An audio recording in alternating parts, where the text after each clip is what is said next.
out just before the sun came.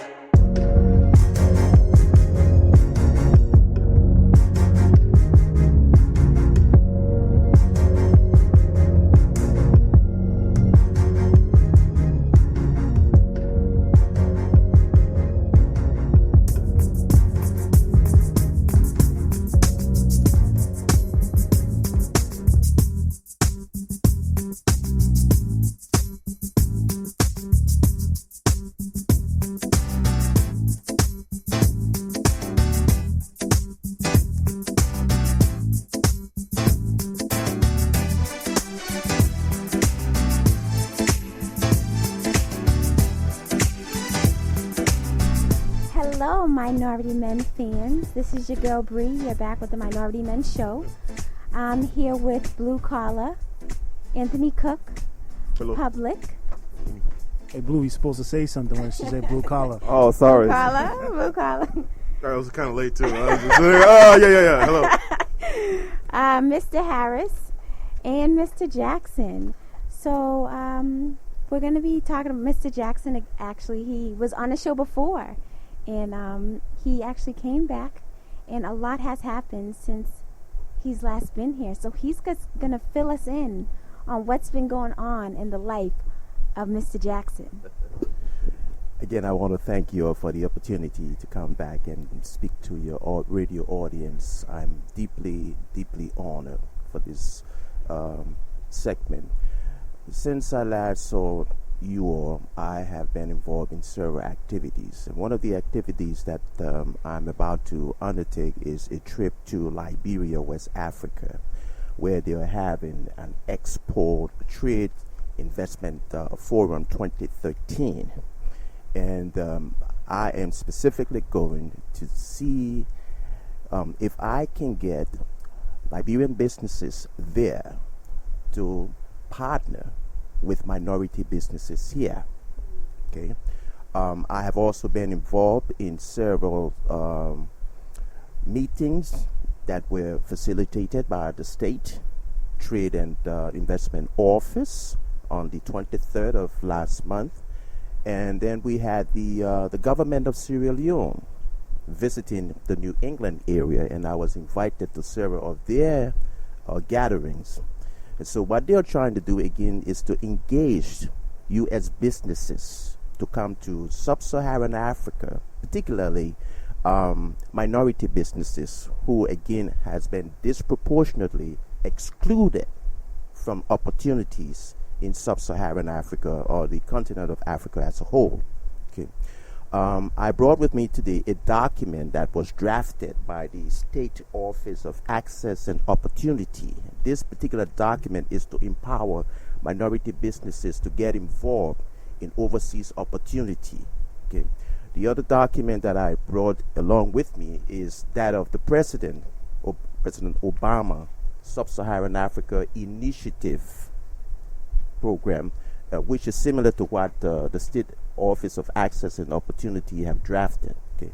Now, I want to say that it was Dave who, at the beginning, supported me in this endeavor. I'm simply trying to emulate his accomplishment because, as he said, it is incumbent upon each and every one of us in our communities to reach out and make a difference if we can, because you never know whose life you will be affecting in the process.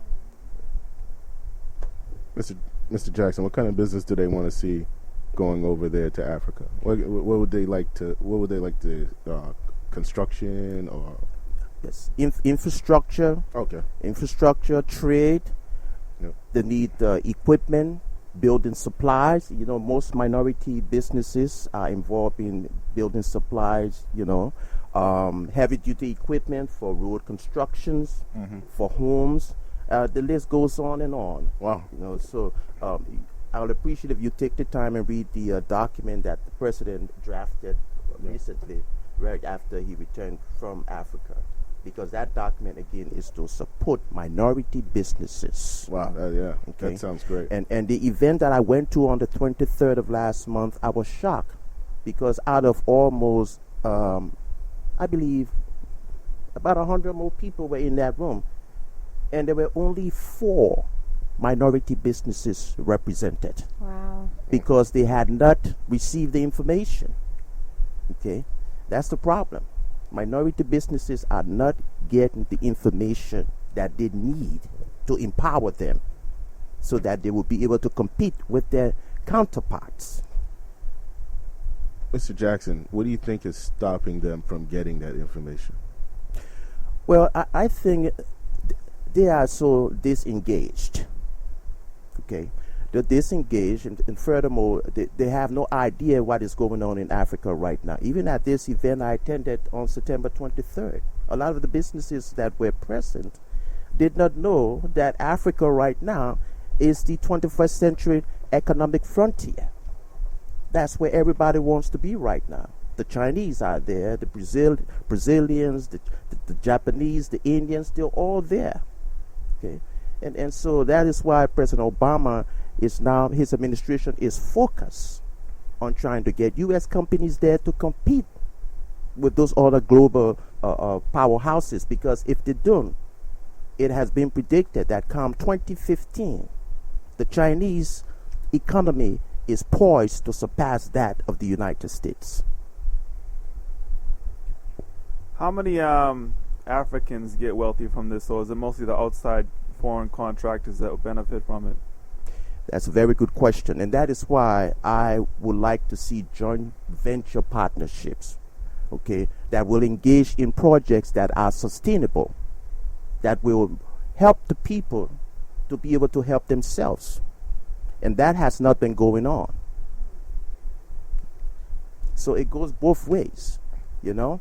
You have minority businesses taking advantage of the opportunities over there. They can bring that money back and reinvest it. They can also help the brothers and sisters in Africa get involved in these different endeavors that will empower their communities. What do you think that we, meaning the Minority Men Show, can do to help get this going? Do we have to create network opportunities, more network opportunities in the city? Oh, and, you know, nationwide, of course, yeah. But starting here, because we are in Boston.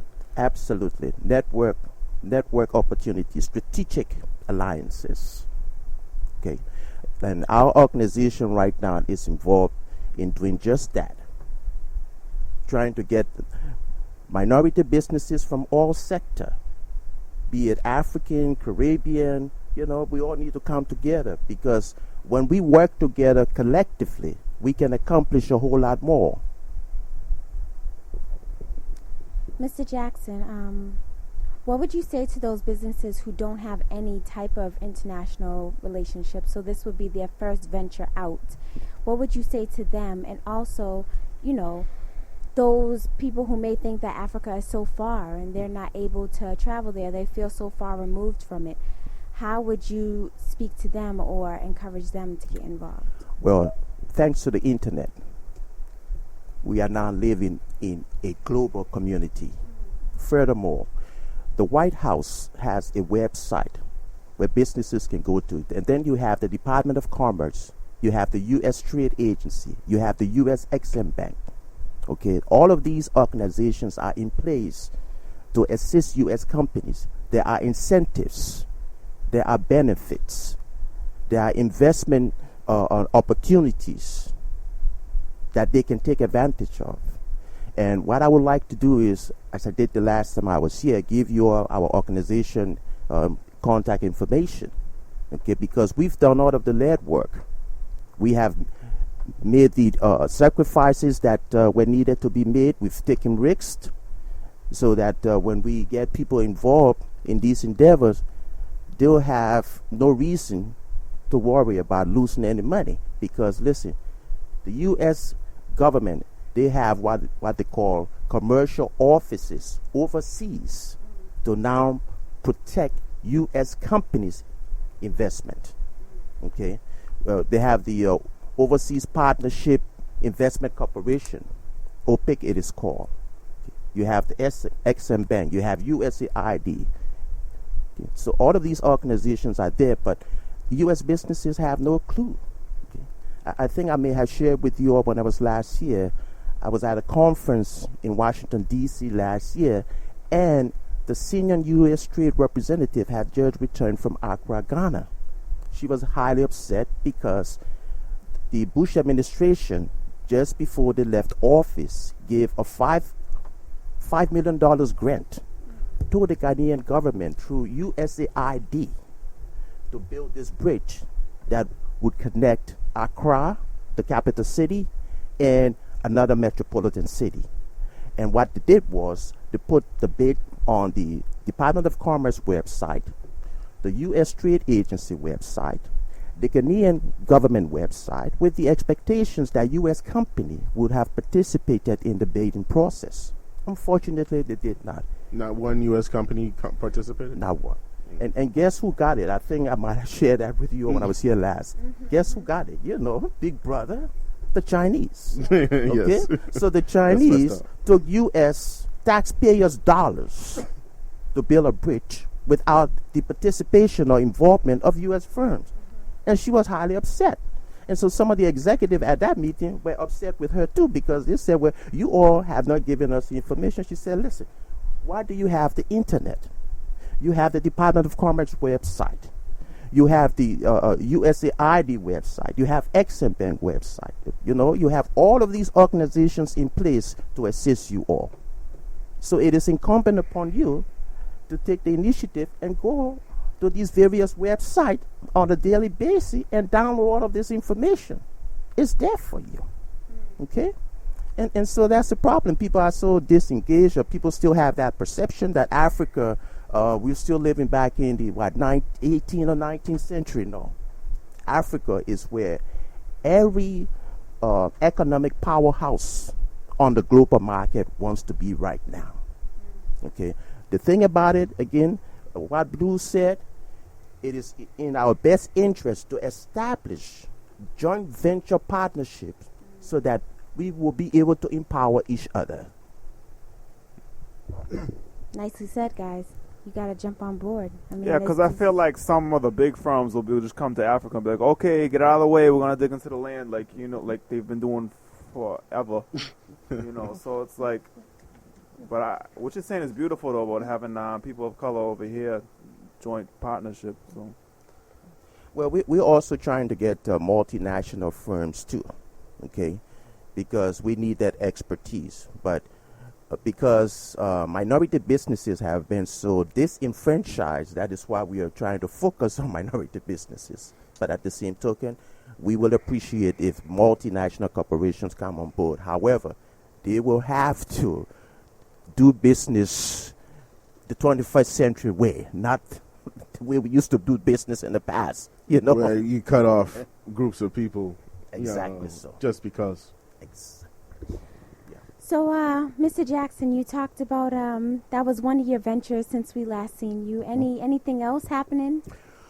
Well, I had the misfortune of crossing paths with the Randolph police. Yes, we were talking about no. Randolph the previous Malcolm hour. X, So you Malcolm X. You got what happened? You had a little something with Randolph, huh? Only in America, I think you can be arrested for trying to change a spare tire. Yeah, break that down for us. Now, what happened? Well, I was on my way home 2:30 this morning, and I had a flat, and I drove my car into the parking lot of Lombardo, the function hall in Randolph, right off the highway. And so I got my spare, got the jack, and I was about to go to work, and then I was approached by the facility manager. He says, sir, you can change your tire here. I said, it's just going to take me 10 minutes. What's wrong with that? In the parking lot? He wouldn't allow you to? In the parking lot. That's bogus. Do you realize your tire was blown, right? Yeah, he saw it. Okay. So push your car back into the street? I mean, So he called the Randolph police. And they appeared on the scene. And they said, well, you know, Mr. Jackson, this is private property. You can't change your tire. I said, gentlemen, it's just going to take me 10 minutes. Look, I've already put the jack under the car. I have the spare right here. Oh, my God. Okay? So what's the big deal? This will not be the first time somebody have changed a flat tire here on your property, you know? And so they said, well, I was being very argumentative and disorderly disrespect